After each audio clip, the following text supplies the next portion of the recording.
nakadikit ka na. Salamat sa mga nanay na ako ang kalipay na kami na. Salamat sa Ginoo na saripa. At iya ka kay patuloy niya lagi papatagantang sa aton na isan sa sining mga panahon ako kaya natin mga lawas para yung mga sakit. You have given me a joy that won't stop and will never leave, so I will praise you with intelligence, for you are good.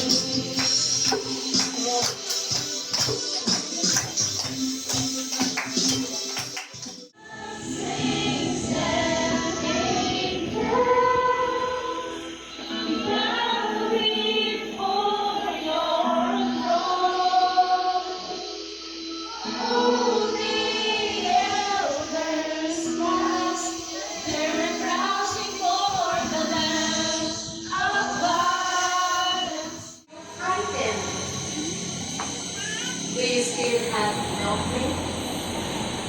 Natatakot ka ba dahil wala ka pa rin pananampalataya? Last two verse na gusto kong iniwan sa atin.